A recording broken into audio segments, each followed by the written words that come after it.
Hello everyone, this is PerfectManus and you're watching Blender Motion Graphics series. So far, we have learned how to create low poly isometric view models or scenes. Okay.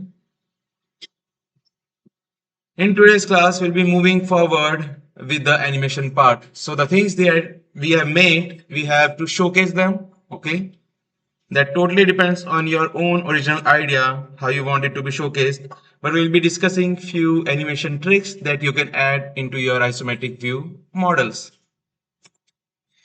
So for today's class, we'll be focusing on how to create floor and wall animation in Blender. So in the starting, we already have our by default cube. Either we can just use this or just delete it and hide your lighting and camera from your viewport. So it's not getting in between while you're modeling. You'll be adding a plane, a floor, okay? So by going in your camera view, you can set it up however you want it to be.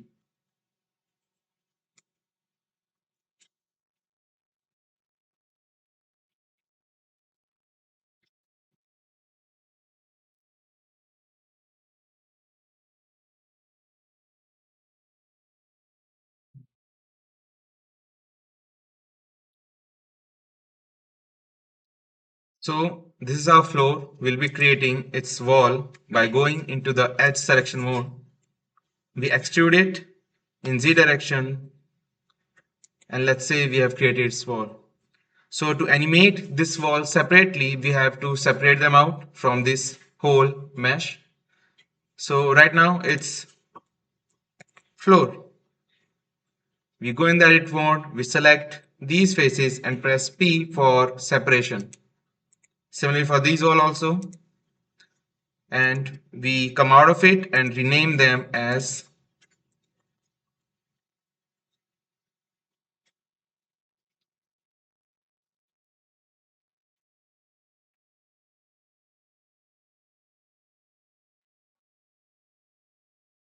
left wall and right wall. So we already have this. We can either start working in our camera view. So we can see how things will turn out when they're animating and we can simply render them out.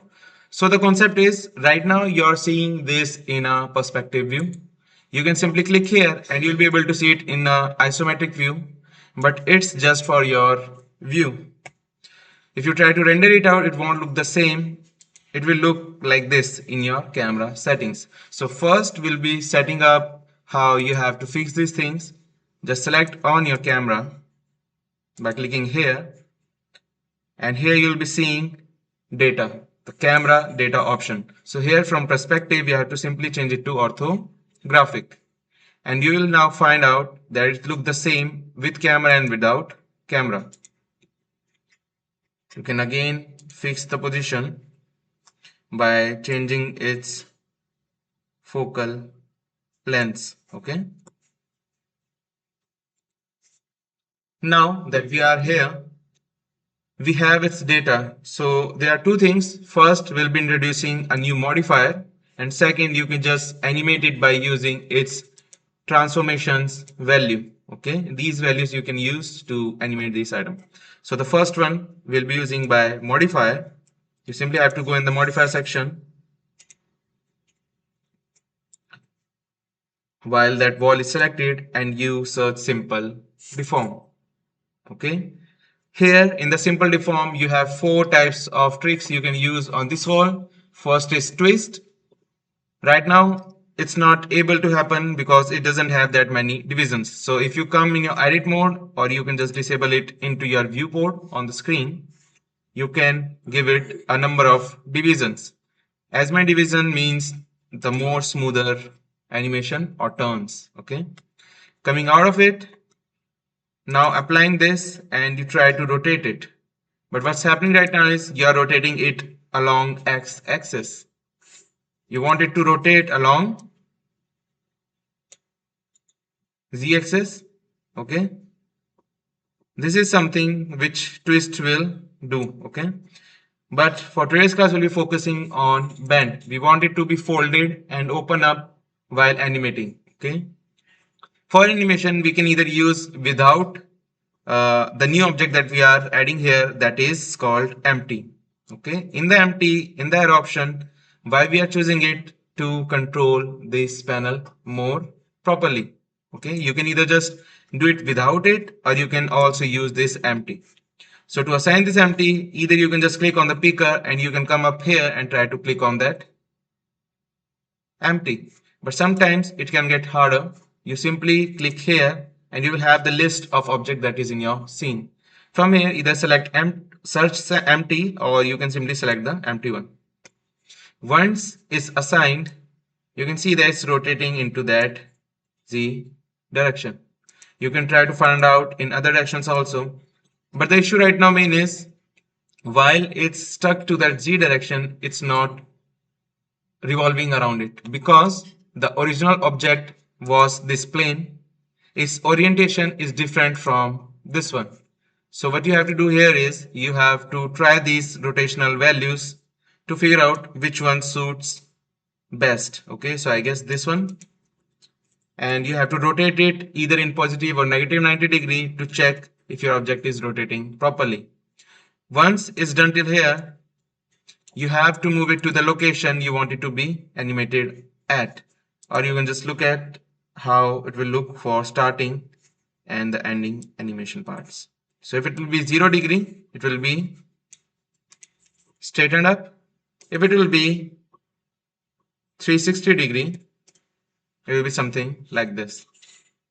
But our animation is revolving around this central point. We don't want it to revolve around here. We want it to be starting from this location.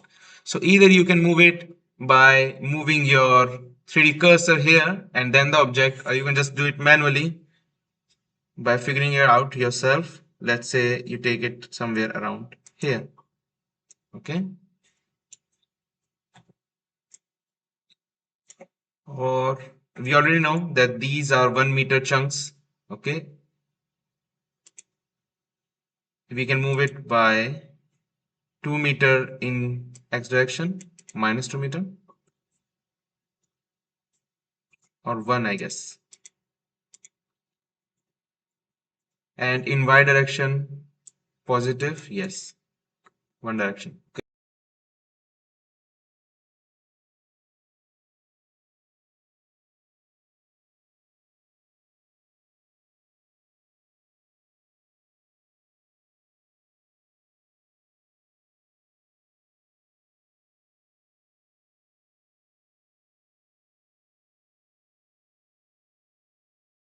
Okay, so this one works best for us.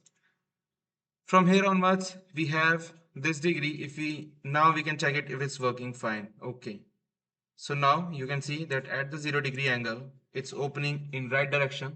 Okay, and when we are doing it to 360, it's rolling up.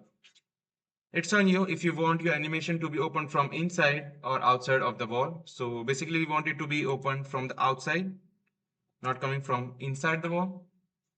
And the animation will be something like this, okay? Opening up till here and this one. So we know the locations, we know the degree. Now we'll be coming onto our timeline. So to put these values on this timeline, we simply have to either press I or we press here. So in the starting, it will be rolled up.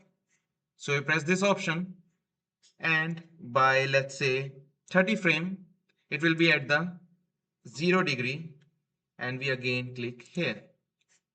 We just set it up till 30 frame, so it play on repeatedly, and it will be something like this.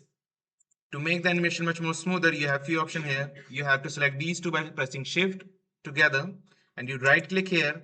You'll be finding these options as the method for your easing of animation. You have by default these values also for the strength type of animation, where you are seeing the more you are going till the last, it's much more faster in the end.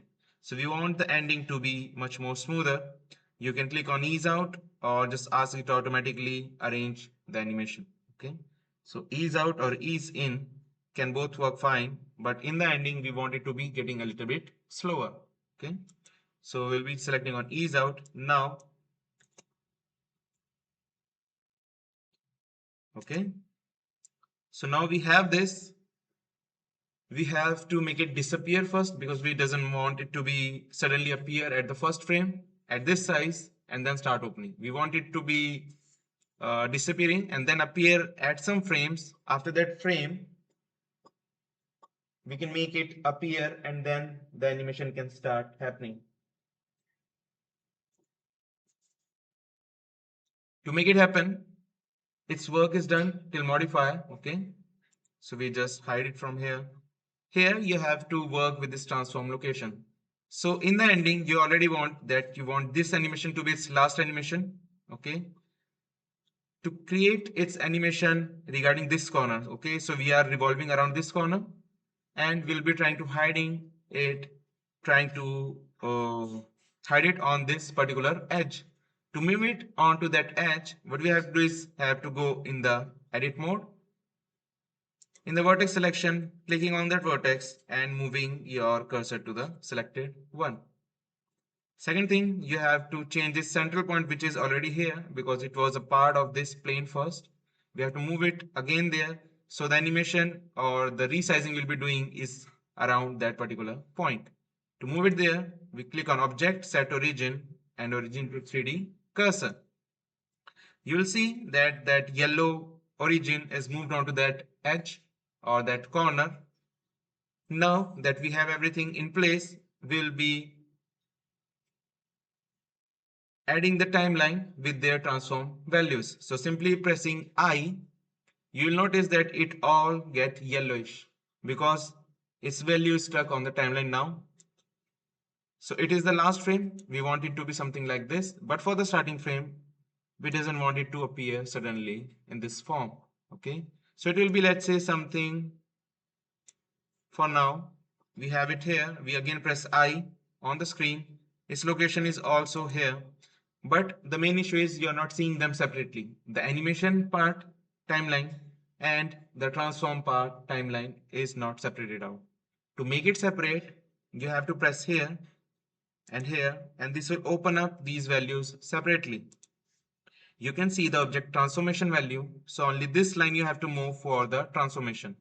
So I want its transformation for something like this at 10th frame.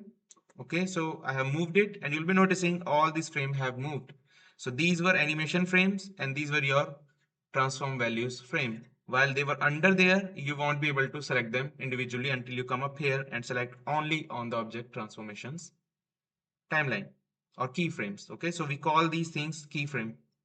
Now, in the first frame, I want it to be much more shorter. Okay, to make it short, I simply have to press S and I can just make it either smaller into this direction or I just want it to go in a Z direction value. Okay, as 0. And now you'll notice that only Z direction value have been changed, but still I will keyframe all this transformation value by pressing I. Now the animation that we'll be seeing is this. Okay, so it's first opening up, but the animation already started from this frame. Now we'll be also moving our animation part, okay,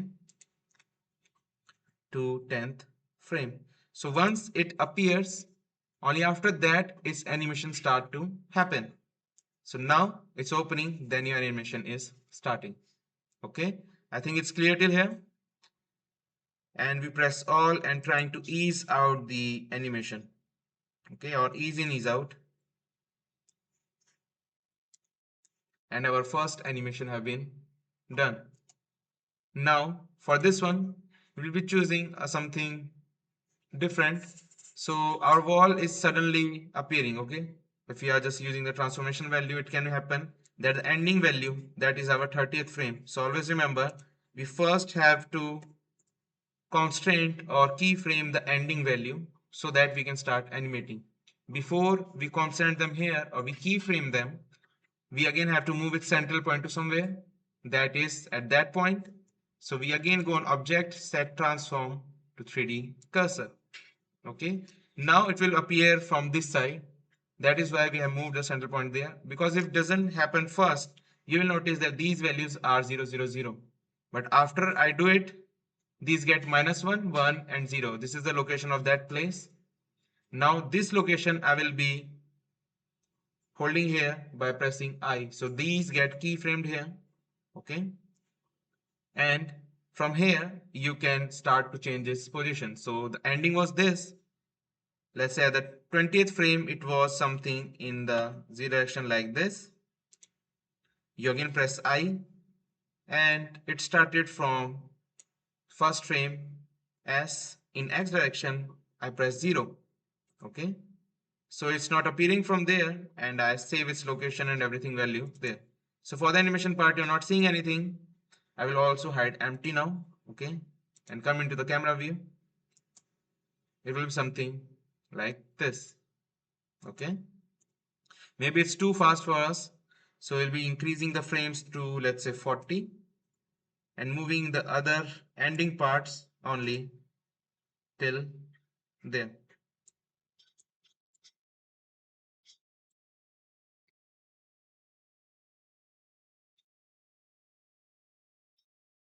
Okay. Now let's check our animation, which still works fine.